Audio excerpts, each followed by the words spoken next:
Buen día, jóvenes estudiantes del cuarto año de secundaria. Una vez más les habla el profesor Juan Carlos Cantoral Vilches. En esta oportunidad, después de haber ya trabajado el curso de aritmética, el curso de álgebra y también el curso de razonamiento matemático, pues vamos a trabajar el día de hoy el curso de física. Un curso de ciencias que es bastante sencillo, en el cual nosotros vamos a trabajar bastante nuestras representaciones utilizando pues las matemáticas. El tema de hoy que vamos a trabajar es el tema de cinemática. Previo a este tema de cinemática vamos a ver en nuestra parte teórica lo que es el concepto de movimiento, porque recordar, la cinemática se va a encargar de estudiar el movimiento de los cuerpos, ¿correcto? Ahora, nosotros vamos aquí a trabajar algunas equivalencias que nos van a permitir a nosotros poder desarrollar los problemas de una manera más rápida, ¿correcto? Así que sin más preámbulos vamos a iniciar con nuestra parte teórica.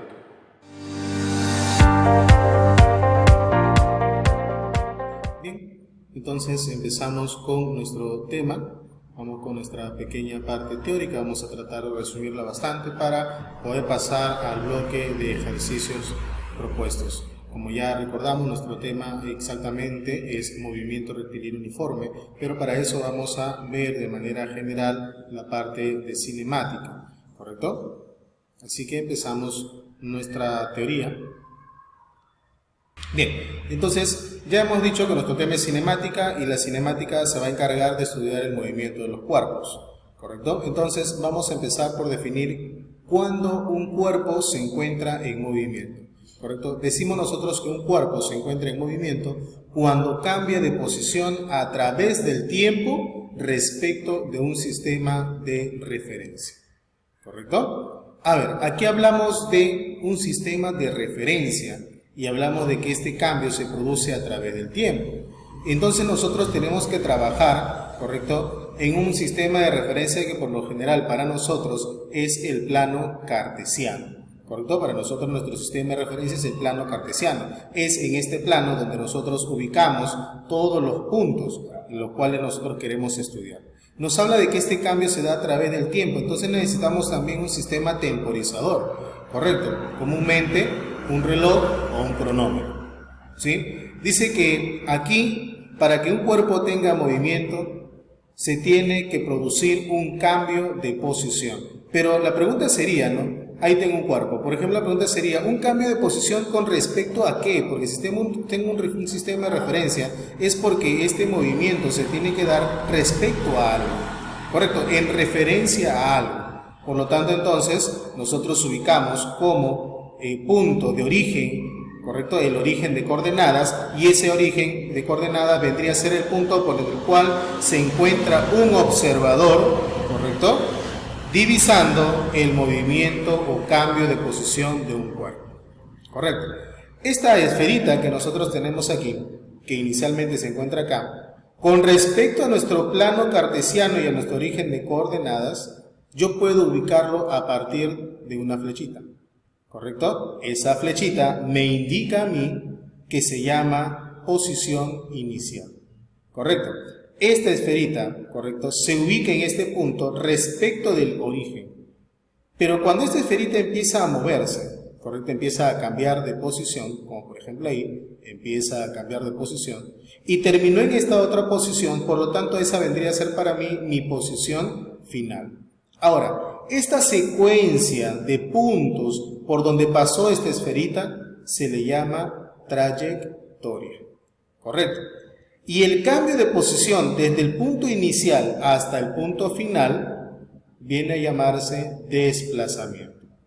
Entonces, cuando un cuerpo se mueve, cuando se desplaza, cuando ocurre un desplazamiento.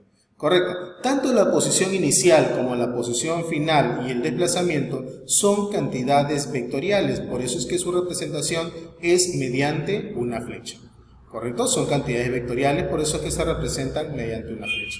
Ahora, si tú recuerdas, ¿correcto?, en el tema de vectores, en análisis vectorial, teníamos nosotros el método del polígono cerrado.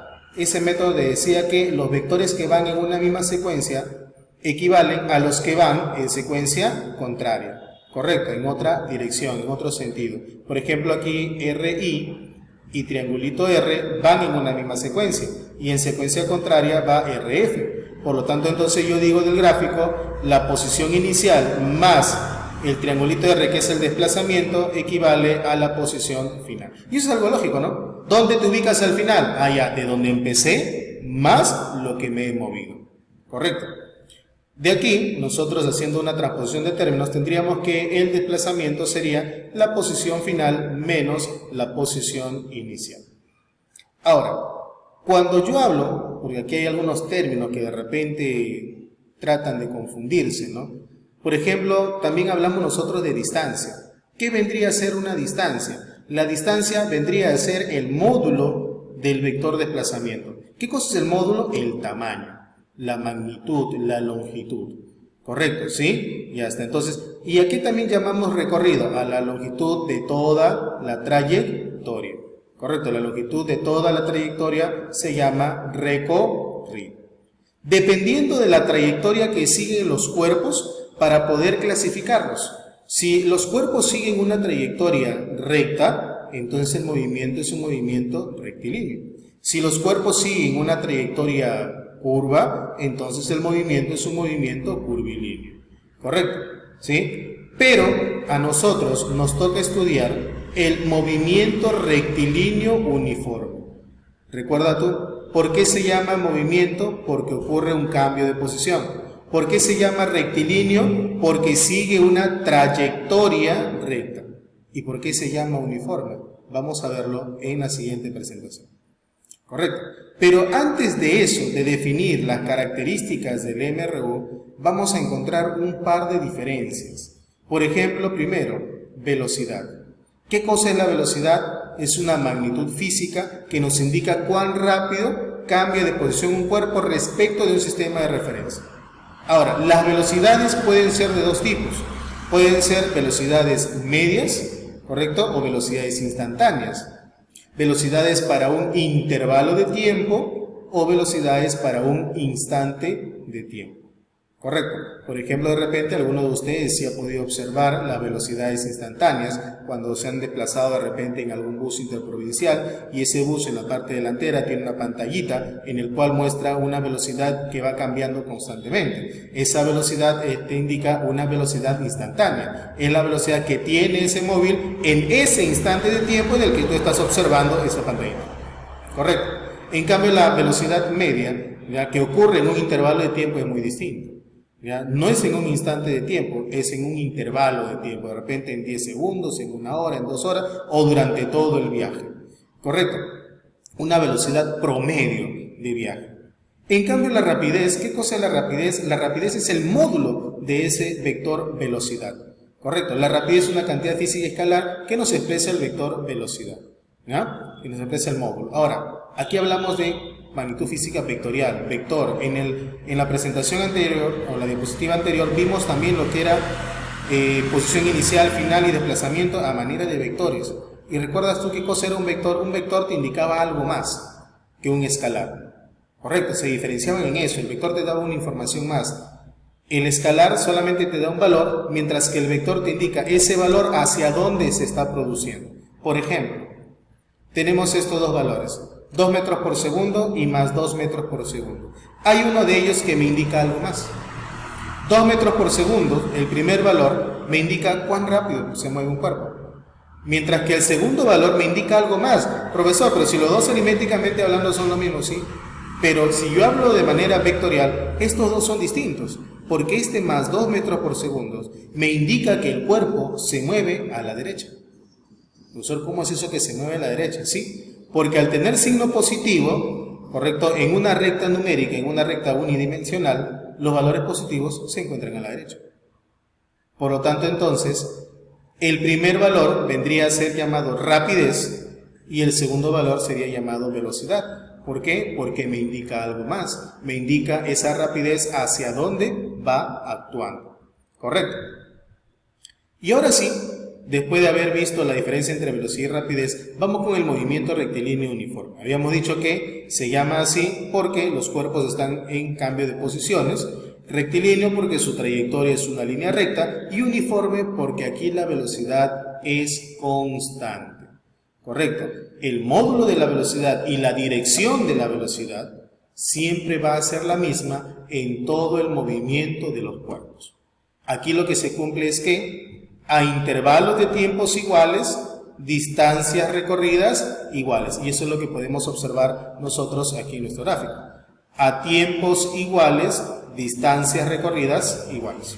Ahora, aquí este movimiento rectilíneo uniforme tiene algunas características, como por ejemplo, ya habíamos mencionado que la velocidad permanece constante, ¿correcto? En tiempos iguales se recorren distancias iguales y la distancia recorrida es directamente proporcional al tiempo transcurrido. A mayor tiempo, mayor distancia. ¿Correcto? Y la distancia también es directamente proporcional a la velocidad, porque a mayor velocidad, mayor distancia. Es por eso que la fórmula que se usa aquí es distancia igual a la velocidad por el tiempo. ¿Correcto?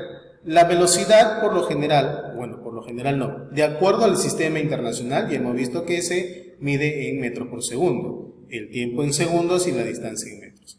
Pero también puedo usar otras unidades de medida, como por ejemplo la velocidad en kilómetros por hora, el tiempo ya sería en horas y mi distancia en kilómetros.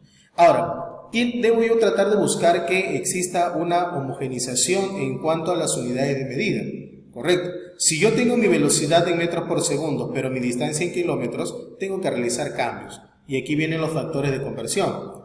La velocidad, para convertirla de kilómetros por hora a metros por segundo, tiene un factor de conversión y ese factor es el 5 sobre 18. Y si quiero hacerlo al revés, pues 18 sobre 5. ¿Correcto?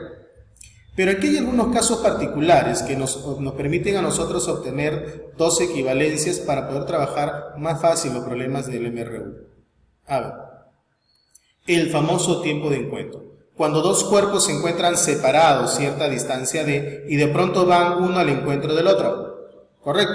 Es decir, el de la izquierda y el de la derecha avanzan hacia el encuentro. ¿Cómo se calcula ese tiempo de encuentro? Simplemente con la distancia que avanzan juntos entre la suma de velocidades. Y también tenemos aquí el llamado tiempo de alcance. Cuando un cuerpo va delante de otro y de pronto el de atrás quiere alcanzarlo al primero, para que se logre ese alcance, se tiene que cumplir que la velocidad del de atrás debe ser mayor que el de la velocidad de delante, porque si no, nunca lo va a alcanzar. ¿Correcto? Entonces, el primero avanza y el segundo también hasta que logren tener el alcance.